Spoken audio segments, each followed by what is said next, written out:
Malam-malam pergi tamasya, nggak sengaja ketemu mantan.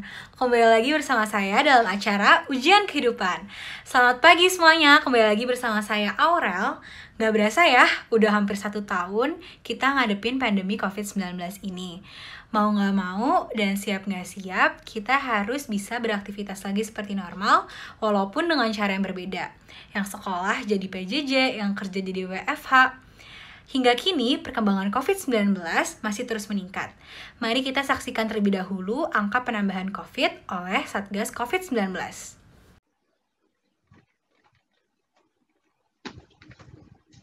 Selamat sore saudara-saudara sekalian.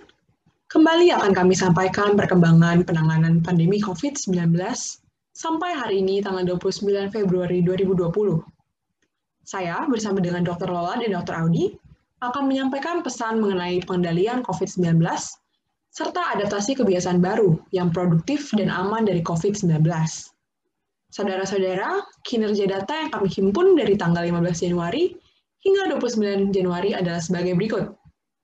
Data ini kami himpun berdasarkan pelaporan dari semua rumah sakit yang menangani COVID-19 di seluruh wilayah DKI Jakarta dan dapat diakses melalui website resmi Satgas COVID-19, yaitu covid19.go.id. Dari tabel berikut, diketahui bahwa selama rentang 15 hari, yaitu dari tanggal 15 Januari hingga 29 Januari, terdapat penambahan kasus baru sebanyak 44.860 kasus. Tercatat bahwa jumlah penambahan kasus tertinggi ada pada tanggal 22 Januari dengan 3.792 kasus. Sementara didapatkan data bahwa pada tanggal 27 Januari, penambahan kasus berada pada jumlah paling rendah, yaitu 1.836 kasus. Berikutnya, selama rentang 15 hari ini juga terjadi 557 kematian, di mana angka tertinggi terdapat pada tanggal 26 Januari dengan 46 kematian, dan terendah pada tanggal 21 Januari dengan 30 kematian. Selain itu, didapatkan juga jumlah penambahan kesembuhan, yaitu 41.240 kesembuhan. Jumlah tertinggi berada pada tanggal 17 Januari dengan 3.776 kesembuhan, sementara terendah pada tanggal 16 Januari dengan 1.772 kesembuhan. Dari data yang kami rangkum dalam bentuk tabel tersebut, kami memvisualisasikannya melalui grafik. Yang pertama ada grafik penambahan kasus setiap hari terhadap hari, seperti yang dapat kita lihat. Grafik cenderung fluktuatif atau naik turun dengan pola yang cenderung berulang. Terlihat fluktuasi yang cukup besar sehingga menyerupai gunung dan lembah. Oleh sebab itu dapat dikatakan bahwa grafik penambahan kasus terhadap hari merupakan grafik fungsi trigonometri sinus. Grafik kedua, yaitu grafik penambahan kematian, seperti yang dapat kita lihat, cenderung datar dengan fluktuasi yang tidak besar. Hal ini dikarenakan data berada pada rentang yang tidak jauh. Dari gambar dan sifat grafik ini, maka dapat dikatakan bahwa grafik penambahan kematian terhadap hari menyerupai grafik linear. Grafik ketiga, yaitu grafik penambahan kesembuhan terhadap hari, juga menyerupai grafik kedua. Grafik ini cenderung datar dengan fluktuasi yang tidak besar. Oleh sebab itu, grafik ini juga dapat dikatakan paling mirip dengan grafik linear. Kami mengolah data yang ada untuk mengetahui perbandingan antara laju penambahan kasus di Jakarta dan global.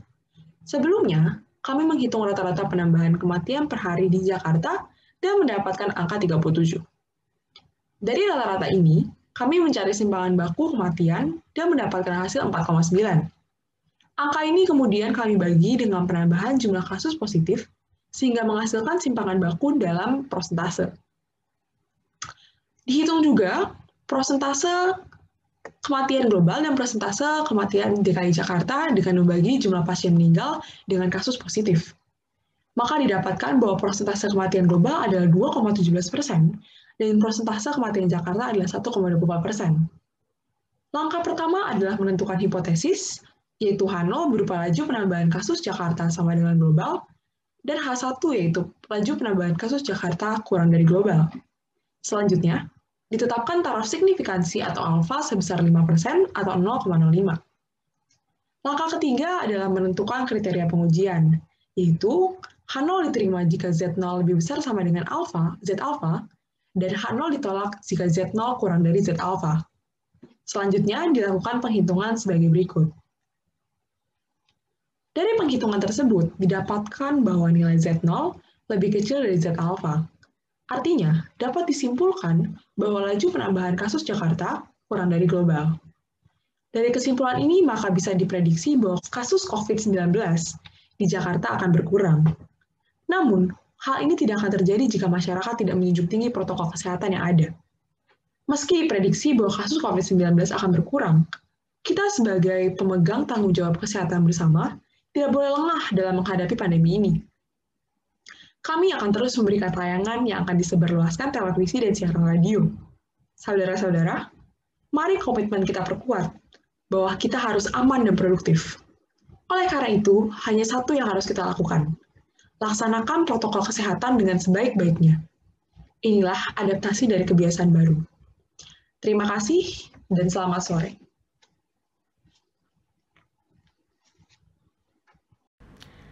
Wah, ternyata benar ya, pandemi ini masih terus berlangsung di Indonesia. Nah, nanti kita juga akan kedatangan bintang tamu ahli virologi yang cantik-cantik, dan kita akan membahas virus ini lebih lanjut lagi setelah pariwara berikut. Tetap di Ujian Kehidupan. Takut terkena virus corona yang sedang mewabah? Jangan khawatir. Salah satu gejala dari corona adalah demam. Dan sekarang, Anda dapat mengecek suhu tubuh Anda sendiri dengan cepat dan mudah menggunakan termogan. Termogan memiliki prinsip rambatan panas melalui radiasi. Penggunaan termogan sangatlah mudah. Anda hanya perlu mengarahkan termogan ke dahi atau tangan dan menarik pelatupnya. Termogan kemudian akan menangkap energi radiasi dari permukaan tubuh menggunakan sensor inframerah. Energi radiasi kemudian diubah menjadi energi listrik dan ditampilkan dalam angka digital temperatur derajat Celcius pada layar termogan. Proses ini hanya berlangsung kurang dari 1 menit, sehingga Anda dapat langsung melihat hasil suhu Anda. Selamat menggunakan! Apakah kalian termasuk orang yang masih sering bepergian?